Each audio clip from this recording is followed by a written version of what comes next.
Othman.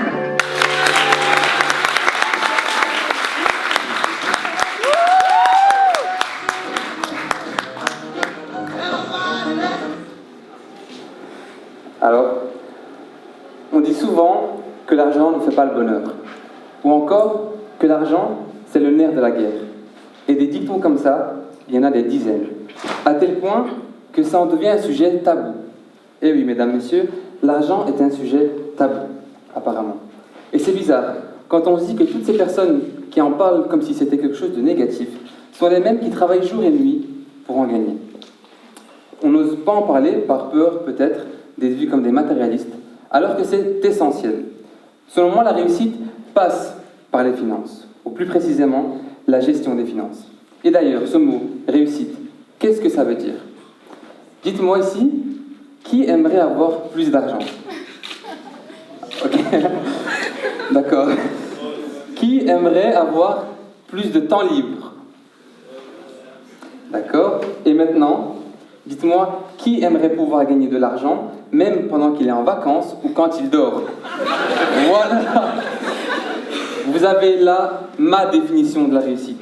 Pouvoir vivre sa vie, profiter, tout en étant à l'aise financièrement, tout en ne se souciant pas des fins de mois ou des problèmes financiers. En bref, la liberté financière. Mesdames, Messieurs, je m'appelle Othman, j'ai 21 ans, je suis étudiant en 3e sciences économiques à Solvay. Et ça fait maintenant 6 ans que je suis dans le projet Boost. 6 ans, ouais, ça passe tellement vite. Et voilà, je suis né à Bruxelles de parents d'origine marocaine. Et on peut dire que j'ai vécu une enfance très heureuse. Une enfance semée d'obstacles, notamment financiers, mais c'est ce qui, aujourd'hui, fait ma force et ma détermination. En parlant de mon enfance, j'ai, dès mon plus jeune âge, su que j'avais l'âme d'un businessman. À l'âge de 10 ans, je vois déjà ma mère sourire, à l'âge de 10 ans, je sortais déjà, donc j'allais acheter des kilos d'oranges à l'épicerie du coin pendant les jours d'été, et j'en faisais du jus d'orange pressé, donc je sortais devant chez moi avec ma petite table, et j'en vendais 1 ou 2 euros le verre pour me faire un peu d'argent de poche. Bref, vous avez compris que l'argent est un sujet qui m'a toujours intéressé. À tel point que déjà au début de mes secondaires, je me demandais comment ça se fait qu'on n'aborde jamais le sujet à l'école. Jusqu'au jour où j'ai naïvement demandé à une de mes profs, « Madame, c'est quand qu'on apprend à gagner de l'argent ?» Et là, elle m'a regardé, elle m'a répondu limite en me grondant, « Othman, c'est pas le plus important, termine tes études et ton diplôme, trouve un job et après on en reparlera. » Ok. Donc là, je me retourne vers mes parents, je leur demande la même question. Bon, le ton était plus calme, mais l'idée était plus ou moins la même. Termine tes études, trouve un bon travail avec un bon salaire, voiture société, chèque repas, etc., etc. Bref, j'ai très vite compris que si je voulais en apprendre davantage sur le sujet, j'allais devoir compter sur moi-même.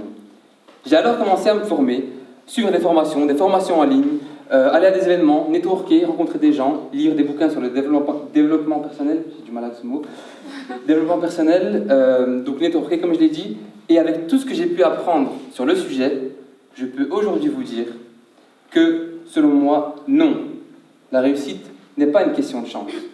La réussite n'est même pas une question d'argent. La réussite est une question d'éducation financière. Alors vous vous dites sûrement, ça fait 5 minutes qu'il nous bassine avec son argent et maintenant il nous dit que la réussite n'est pas une question d'argent. Et non les amis, on connaît tous sûrement des histoires de personnes qui ont gagné à l'euro-million et qui du jour au lendemain se sont retrouvées fauchées. L'argent, c'est comme une poignée de sable à la plage.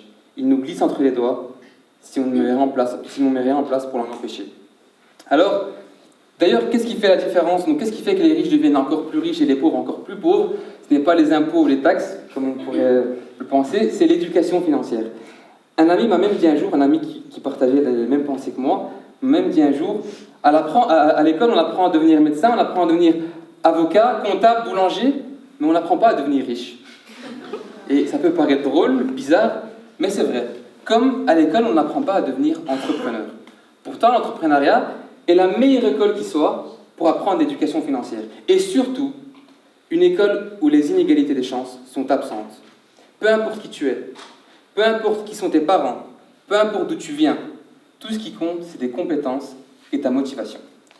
Je le sais car je me suis moi-même lancé dans l'aventure entrepreneuriale en lançant ma start-up YouProf, qui est une application, j'en profite, qui est une application de cours particuliers à la demande. L'idée, c'est de trouver trouver un prof particulier près de chez soi pour pas trop cher. C'est, pour résumer, le Uber des cours particuliers. Et ça fait plus ou moins 1 an que je travaille sur ce projet. Et en 1 an, j'ai appris beaucoup plus qu'en 3 ans derrière les bancs de Solvay. J'ai appris à faire un plan financier, un business plan, une étude de marché, comment pitcher un projet. Et encore plein d'autres choses que j'apprendrai sûrement en master, et encore, je suis même pas sûr. Et tout ça pour vous dire qu'aujourd'hui, si on veut lutter pour l'égalité des chances, il faut aborder ce genre de sujet qui fâche. L'argent, l'éducation financière. Mais comment? Alors j'aimerais par ce discours apporter un élément de réponse ou une piste. Comme aujourd'hui on propose aux élèves en secondaire de choisir entre une option scientifique, une option mathématique, littéraire ou même sportive, on pourrait rajouter à ce choix une option entrepreneuriale. Et croyez-moi, ce sera le début d'un changement. J'aimerais terminer, mesdames, messieurs, avec une phrase que l'un de mes mentors spirituels me disait, Steve Jobs.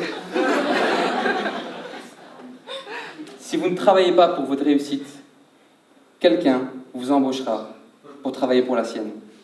Merci.